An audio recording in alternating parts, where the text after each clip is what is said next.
Thanks for joining us today, my friends. Glad to be with you. We've been thinking about God's will recently, and we looked at God's sovereign will, and we looked at God's will in salvation. But I'd like to consider one more aspect when we talk about God's will, and that's God's will concerning guidance for daily life. And people wonder sometimes, does God even care really what I'm doing for work, or what my business plans are, or what my objectives in school are? Does God care about things like that? I mean, he's got the whole universe to run, but he actually does. Dr. Seuss once wrote a poem entitled The Places You'll Go, and it seems to be a favorite for recent graduates. And a part of it goes like this: you have brains in your head and you have feet in your shoes. You can steer yourself any direction you choose.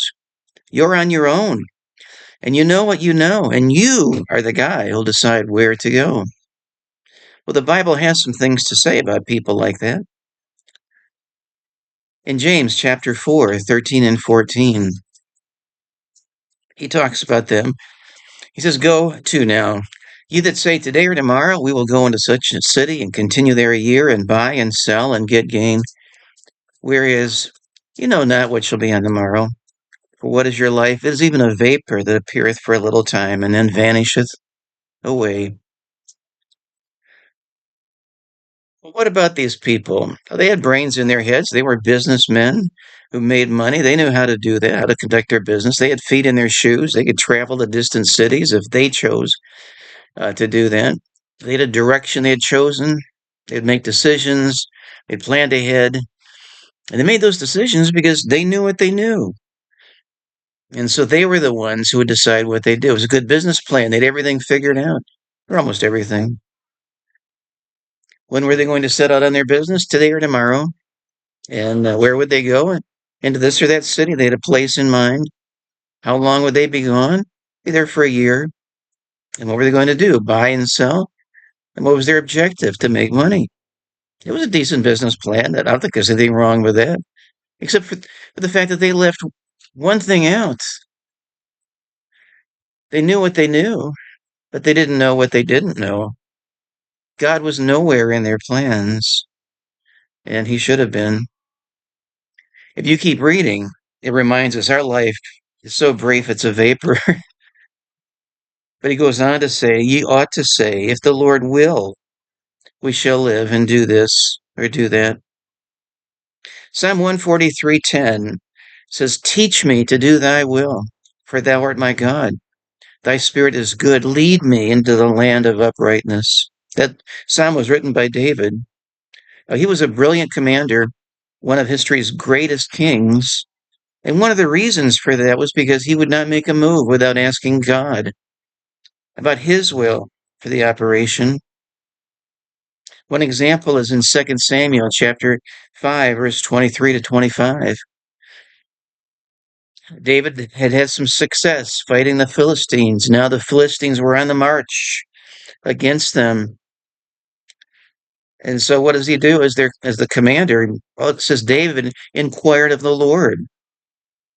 And he said, "Thou shalt not go up, but shall fetch a compass behind them and come upon them over against the mulberry trees. And let it be when thou hearest the sound of a going in the tops of the mulberry trees, then thou shalt bestir thyself, for then shall the Lord go out before thee to smite the host of the Philistines." And David did so as the Lord commanded him, and smote the Philistines from Geba until they come to Gezer. He said the Philistines were coming into an area where they were on the peak of the crest of a hill. And David's question was, "God, should we go out and attack them?"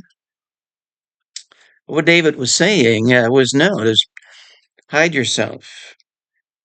And you be below the crest of this hill where they can't even see you until you hear the sound of their marching above you. And then you come out behind them. And in this surprise attack, you'll be victorious. And that's exactly what happened. And he won another victory because he listened to God's will for a battle that was about to take place. Proverbs says, Proverbs 3, 5, and 6, "Trust in the Lord with all thine heart, And lean not unto thine own understanding. In all thy ways acknowledge him, and he shall direct thy paths. Ephesians 5:17 says, be not unwise, but understanding what the will of the Lord is. I'm grateful that God cares about what happens in our daily lives. He cares about the work that I do and how I do it. And he cares about any ministry I may have. It's one of the reasons I enjoy retirement. I'm just available to say, God, whatever you have in mind for me, I'm available. I'm ready. And I look for his will in every area of my life. And I would recommend that to you too, my friend. And I don't know what you're considering right now. Maybe you are thinking about something that you should do or a job you should accept, a path for your life. Begin by asking the Lord that his will would be done in your life because he does care. And, his will is always perfect and it's always the best for you, no matter what you have in mind. Think about that. Pray about that today, will you? And to be back again soon as we continue our journey through the Bible. Have a great day, folks.